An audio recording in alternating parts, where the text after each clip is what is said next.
Good day and welcome. Our guest today is a true luminary of the literary world, an author, playwright, and novelist. He has not only mesmerized readers with compelling narratives and plots, but has also proven himself to be a true connoisseur of the enigmatic and captivating world of Sherlock Holmes and his creator, Sir Arthur Conan Doyle. From a young age, the distinguished figure found solace and inspiration in the adventures of the great detective, with Sherlock Holmes becoming a personal hero. Delving into the works of Sir Arthur Conan Doyle with an unparalleled passion and a discerning eye, our esteemed guest has woven a literary tapestry that pays homage to the great detective while simultaneously adding their unique imaginative touch. Crafting tales that transcend genre and ignite the imaginations of countless readers through the redacted tales of Sherlock Holmes, along with a new adventure featuring Mycroft Holmes. Through his pen, they have breathed life into a myriad of characters and worlds, enchanting audiences with narratives that leave an everlasting impact. Please join me in welcoming Orlando Pearson. Thank you for your time and welcome, sir. It's great to be here. Thank you very much. This is absolutely amazing. I love that you're in 221B right now for this. This is absolutely perfect. Let's dive right into this, Orlando. How did Sherlock start? So Arthur Conan Doyle founded a medical practice, and he'd always dabbled in writing. And the real problem with medical practice was that he didn't have any patients. So he sat in his consulting room in Wigmore Street in London, which is not quite Harley Street, but it's a parallel road to. It's a road very close to Harley Street. He didn't see a single patient, and so he filled his time with writing. And he'd been impressed at university by a man called Joseph Bell, who was also a doctor, and he made deductions about patients just by looking at them. So he deduced that a man had been was from the West Indies by his tan skin color, and Conan Doyle thought, well, I could do something like this, and he'd written a number of things, but he then wrote his first novel, which was called A Study in Scarlet. And it appeared in the end in a Christmas annual called Beecham's, and Conan Doyle was eventually sold all the rights to this first novel called A Study in Scarlet. He sold them for £25, which is in modern money about £2,500, or in Canadian dollars about $3,000. So it's a nice sum, but not a life-changing sum. And he thought no more about it. He'd written the book in 6 weeks. He thought it was all right, and that was that.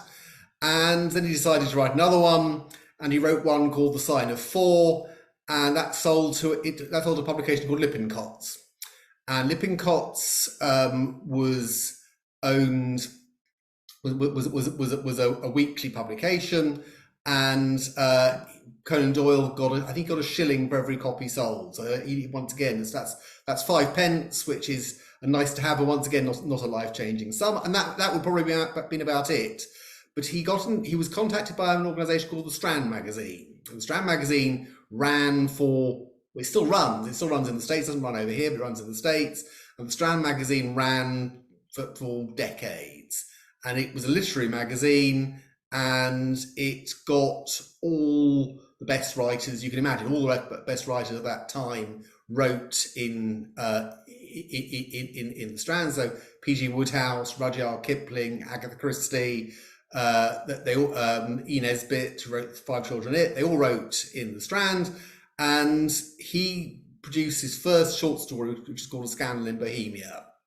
And people were soon queuing around the streets to read his stories. They created an absolute sensation.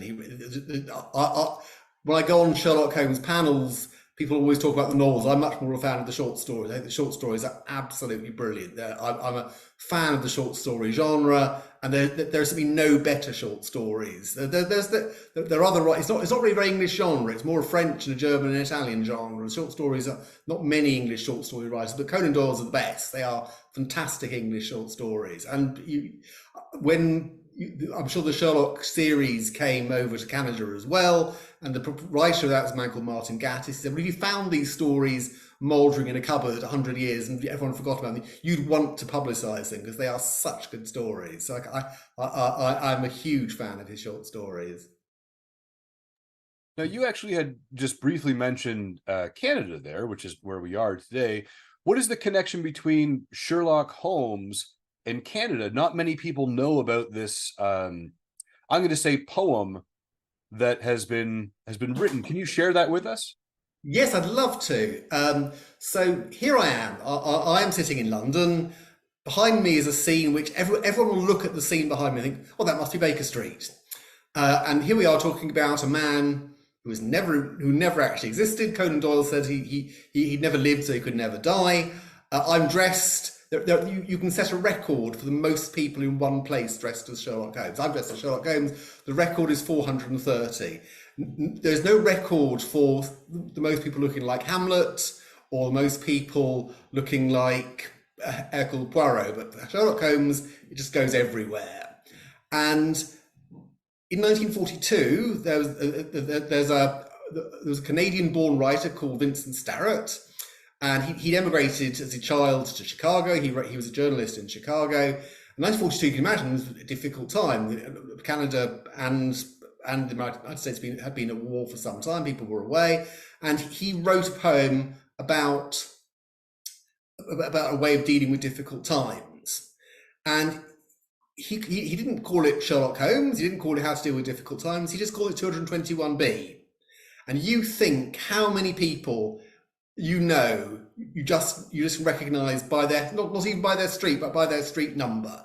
How many people have statues? There's a statue to Sherlock Holmes in Baker Street, out at Baker Street Station. There's a statue to Sherlock Holmes in Reichenbach in Switzerland, where he's supposed to fall into the falls. And Starrett just wrote a poem called 221B, and I think about it in difficult times. I found it very comforting in lockdown, actually, when the world seems to be going absolutely mad. And this poem shows you how to deal with a world that's going absolutely mad. So it goes like this: here dwell together still two men of note who have never lived and so can never die. How very near they feel, yet how remote, that age before things all went awry. And yet the game's afoot for those with ears attuned to hear the distant view halloo. England is England still, for all our fears, and only the things that you believe are true. The yellow fog swirls past the window panes as light descends upon this fabled street. A lonely hansom splashes through the rain. The ghostly gas lamps fail at 20 feet. Yet, though the world explodes, these two shall survive, and it's always 1895. And it's about looking back to a time of comfort, and I think detective fiction is a great comfort. Is great comfort literature, and Sherlock Holmes is very comforting because he generally gets it right. He doesn't always get it right, so there are some quite troubling stories where he doesn't get things right, but generally he does. And a few years ago, I had going through a difficult time, and I was living away from London, and I felt like life was quite a mess. I couldn't sleep at night, and I thought about reaching for the bottle, but I found I was much better off reaching for the collected works of Sherlock Holmes, and they got me through a difficult time. And I think they are great for getting me through a difficult time. Now, when we talk about these difficult times, you've actually written a series of the redacted Sherlock Holmes, but you're actually working on a new project featuring Mycroft Holmes. That's correct. So can you share with us what this new novel story is going to be centered around Mycroft? Yeah. So Conan Doyle, Sherlock Holmes has several characters around him. The most famous is John Watson, but there's Mrs. Hudson, and there are various inspectors like Inspector Lestrade and Inspector Gregson. And in two of the stories, Sherlock Holmes introduces his brother, who's called Mycroft. And Mycroft is the man behind the British government. So Sherlock Holmes describes his brother as being more intelligent than himself, which is quite a recommendation. It's rather strange in the two stories in which Mycroft appears. He's very dismissive about his brother's works. He said, the story I'm bringing you, the case I'm bringing you here is much more important than your minor police court matters. So drop everything and do my work. And Sherlock Holmes says his brother is the man who runs the British government. So I don't know whether the Yes Minister series took off in Canada. It's partly about a man called Sir Humphrey Appleby, who basically tells the politicians what to do and is the brains behind the government. And in my stories, Mycroft Holmes is the brains behind the government. So he sorts out, amongst other things, the end of the First World War. He deals with the effects of the outbreak of the First World War. He solves the abdication crisis of 1936, where Edward VIII, the English king, wanted to marry a divorcee. And there's not all the stories are very plausible, I'm afraid. In one of the stories, Mycroft Holmes deals with parties being held in Downing Street during a pandemic. Now, obviously, we all know that that could, if there were a pandemic today, it would all be sobriety, and no one would go to parties. But in 1918, during at the peak of the Spanish flu pandemic, there were parties held at Downing Street, the home of the British Prime Minister, and Mycroft Holmes makes sure that no rumours of these parties get out. So, but obviously that's entirely implausible. That could never happen. That could never happen today. Not with everybody with a cell phone in their pocket. Exactly. So you wouldn't see a prime minister in December 2020 having a toast at what's quite a boozy party, with no one was having boozy parties. Yeah, without a camera crew. So, Orlando, in your opinion, how did Sherlock Holmes become such an iconic and enduring character in literature? Well, I think one of the things I've mentioned is the stories themselves are just so good. You want to know, is there a hound on the wildest place in England, Dartmoor, who's being used to kill an elderly baronet? Or why are all the red-headed men in London being gathered together? There must be a reason for it. And so they are crackingly good stories. But I think there's another thing is that Conan Doyle was a very, very good writer.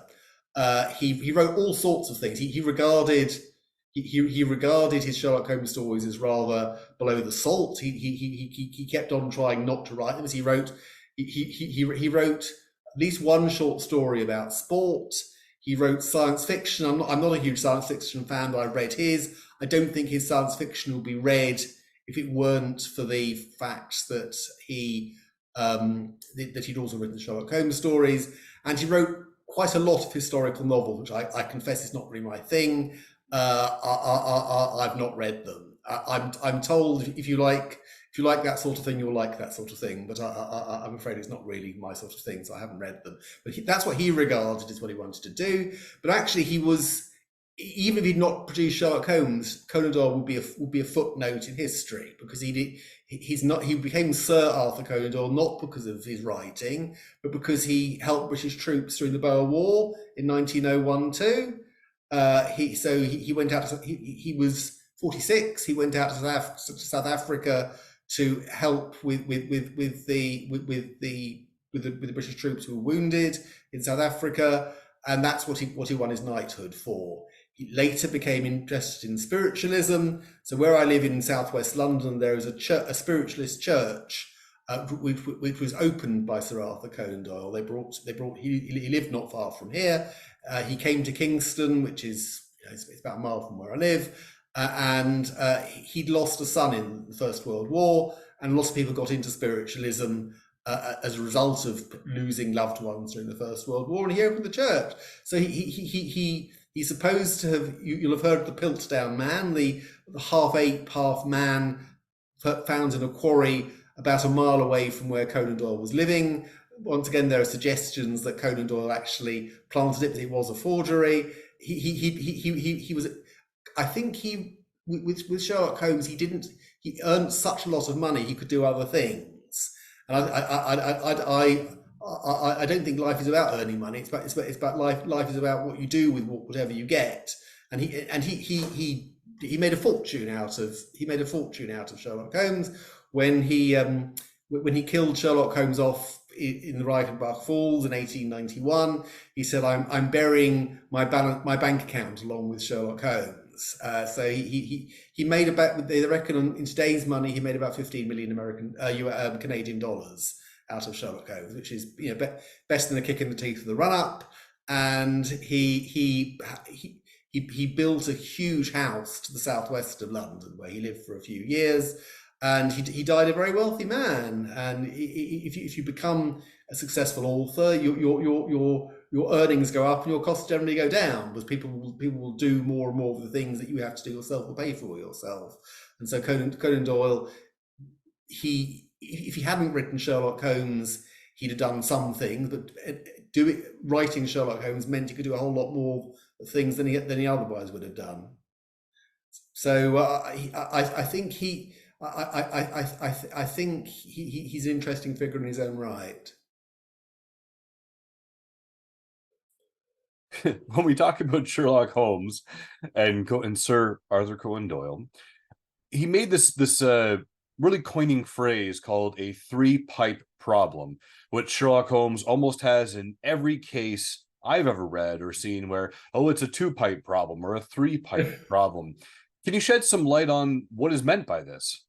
Yes, I think in one sense, the Sherlock Holmes stories are very implicitly incorrect these days, because everyone smokes, and there's always, I don't think any of the women smoke, but the men all smoke, and they smoke a lot.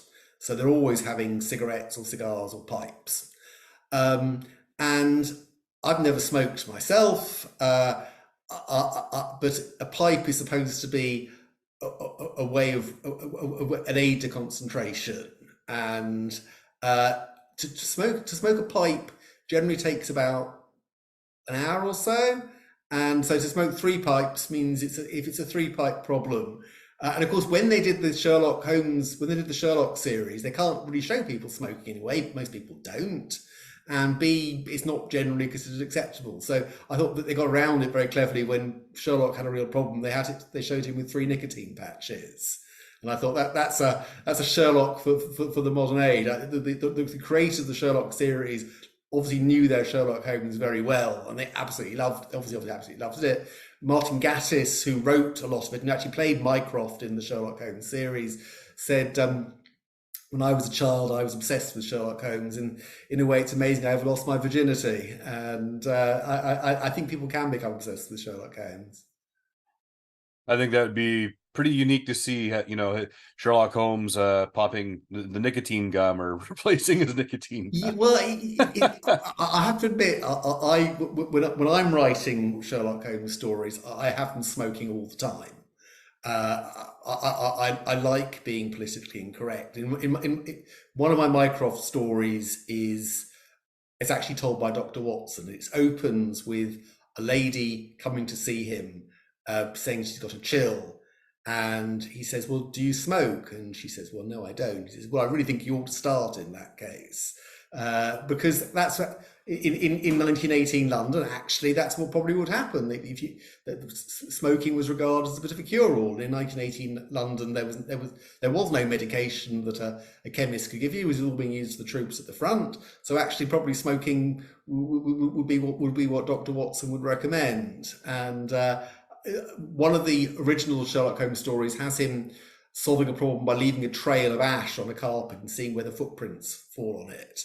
And you have to smoke an awful lot in order to leave that much ash on a carpet. But Sherlock Holmes, and I don't think in my stories Mycroft smokes. Actually, he takes snuff. I use Mycroft quite a lot, so I have him taking snuff.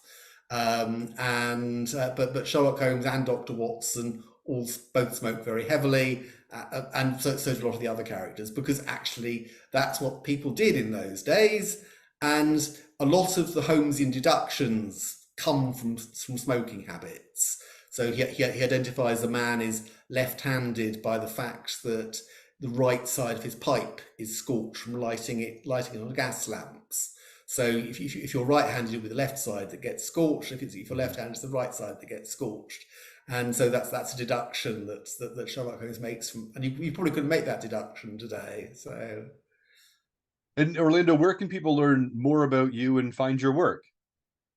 Well, I've got this book out now. If you Google Kickstarter um, A Study in Statecraft. That's the name of my story. It will come up, and you can buy a copy of all my works, and at a discounted price. And so there are, I can't show on the screen, unfortunately, but there are 10 of my works, so there's plenty to get on with. If you look up if you look up MX Publishing Orlando Pearson, you'll get my author profile, which gives some details of my works. There's a very good review of my works written by the Church Times. Just Google Church Times Orlando Pearson, and you can see my email address there at the bottom of the screen. orlandodlpearson@gmail.com. That's orlandodlpearson@gmail.com. And if you write to me, I'll be delighted to have a Holmesian discussion with you. Now, Orlando, outside of writing, what other hobbies do you have that contribute to your personal and creative growth? So I use a lot of what I see and do in life in my stories. I'm what the English call a chartered accountant, a public certified accountant, and so there's a lot of accountancy in my stories. I try and make it slightly more entertaining than accountancy really is. I have a full-time day job. I play tennis, and I've written a story about a famous German tennis player from the 1930s. I like browsing price comparison websites, and I've written a story about Sherlock Holmes and price comparison websites, including John Maynard Keynes. I like following politics. There's lots of political satire in my stories, and I'm a big music fan. So I'm a big fan of classical music. I've written Sherlock Holmes stories about Bach, Vivaldi, Mozart, Beethoven, Elgar, and Johann Strauss. So there's an awful lot of me in my stories. And Orlando, what compelled you to become a writer in the first place? I had I went with my children doing exams, and they were doing Macbeth by Shakespeare at school. And at one point in Macbeth, they've discovered the body of King Duncan, but they can't work out who's the killer. And there's lots of suspicions being cast as to who it might be, and the audience probably knows it's Macbeth. But I thought, well, let's put an alternative twist onto Macbeth. And so I wrote a version of Macbeth where Macbeth says, he comes to Sherlock Holmes as Sherlock Holmes' client. If you're royal, and you're looking for a private detective to help you, then Sherlock Holmes is your man. And there's an even more dramatic visitor to Sherlock Holmes I'll come to in a minute. But Macbeth comes to Sherlock Holmes and says, look, I didn't kill King Duncan. Can you find out who did? And my retelling of the story of Macbeth has loads and loads and loads of Shakespeare in it. So there's lots of quotes from Shakespeare, sometimes recast into Holmesian language. And I came up with an alternative killer for King Duncan. It's a very unattractive story. There's heaps of sex in my stories. I couldn't cross my legs often enough when I wrote this one. And then there was a local theatre had a competition for new plays, and I submitted that, and it's been performed. And it was then performed with me starring as Sherlock Holmes at Arthur Conan Doyle's old house. Wow. Which is down in Hindhead. That was a very proud moment, being on the stage at Arthur Conan Doyle's old house. And during lockdown, I put on that play on Zoom, I did 3 other plays on Zoom. One is about this German tennis player who is actually related to Sherlock Holmes. One was with some political satire, and one has the Almighty coming to visit Sherlock Holmes, because the Almighty has a problem as to what to do with 2 sinners in a garden in the Middle East. And if you're the Almighty, who else would you consult with? You've got a problem you can't solve than Sherlock Holmes. The obvious thing to do. I showed it to my vicar. I won't pretend I'm any better than I ought to be, but I showed it to my local vicar, who was kind enough, very enthusiastic about it. And whereas the Macbeth retelling has loads and loads of Shakespeare quotes in it, I do several Bibles, but my Bible stories have lots and lots of biblical quotes in it. So I've written another story about the resurrection. I have John the Evangelist coming to see Sherlock Holmes, and Dr. Watson wondering how to prove to people about the resurrection of Christ. And once again, my vicar was very flattering. I'm always a bit nervous about showing these things to my vicar because my stories are full of jokes, and you're never quite sure how far you should push the jokes. But he's been kind enough to be very flattering about them so far. But I keep pushing my luck. And Orlando, I have time for one last question for you today, sir. And Yeah, it's I'd love to. what makes you smile? Um, if I'm writing, I tend to draw my writings from historical things, and sometimes you'll find that there's a link with Sherlock Holmes you didn't even realise was there. So I was writing a story about Sherlock Holmes's great uncle, and who was a musician, and I found there was a musician called Holmes in that part at that time in London, and I was able to introduce this real life Holmes into my story, and it did give me trying to turn Sherlock Holmes into real history is quite a fun thing to do. It's nice when history actually backs it up for you. That's amazing. I really appreciate your time today, Orlando. Thank you so much for joining us today with Coffee It's with been Chris. brilliant. Thank you very much. Everyone out there, remember to smile to inspire and have a fantastic day. Thank you. Thank you.